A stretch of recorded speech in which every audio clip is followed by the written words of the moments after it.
March 5th, 1770, the Boston Massacre. 5 colonists are lying in the snow outside the custom house because of British soldiers who claimed they were defending themselves from an angry mob. I need to figure out how to turn this tragedy into the catalyst that'll push us toward independence, because sometimes you don't just report the news, you shape it to wake people up to what's really happening. My name is Sam Adams, and this is the AP US History My Story podcast. Here's the truth about what actually happened tonight, because the Boston Massacre, yeah, I came up with that name, sounds way better than unfortunate misunderstanding. It started as a stupid argument between some drunk colonists and some tweaked-out British soldiers, and it only escalated from there. These redcoats have been occupying our city for 2 years now, ever since the Townshend Acts made everyone mad. Tensions were already through the roof when a wig maker got into it with a British sentry about an unpaid bill.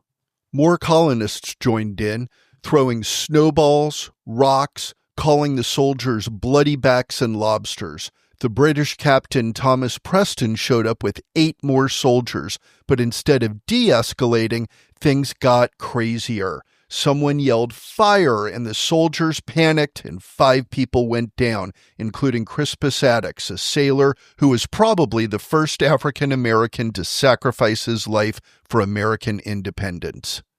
But I'm not about to let a good crisis go to waste. By tomorrow morning, I'll have written pamphlets calling this a deliberate attack on innocent civilians. I'll organize a massive funeral. I'll commission Paul Revere to make an engraving that shows how despicable the British soldiers were. Is that exactly what happened? No, Cap, not really. But sometimes you need to dramatize events to make people understand the bigger truth, that Britain is treating us like enemy territory instead of fellow British subjects. This is how you turn a street fight into a radical moment. You take a chaotic situation where both sides share blame, and you frame it as a clear example of tyranny that regular people can understand and get angry about. Even my cousin John Adams is going to defend the British soldiers in court because he believes in fair trials.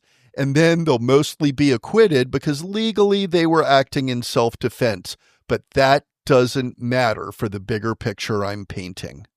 After I was done, the British soldiers got moved out of Boston exactly like I wanted. The pamphlets worked so well that everyone knows the name Boston Massacre 250 years later, even if most people think it's about how bad the Red Sox are. Oh, and in case you're wondering, oh yeah, there's a beer named after me now. Sam Adams Boston Lager, Chef's Kiss. And yes, I was actually a maltster, brewing my beers before this other business started, so it's low-key perfect. Sometimes you need to take a messy, complicated situation and turn it into a clear story about good versus evil, because most people don't make life-changing decisions based on logic and analysis. They make them based on stories that hit them in the gut and make them mad enough to do something. Like, follow, and share the AP US History My Story podcast, because these stories hit different when you hear the original voices that shaped our country.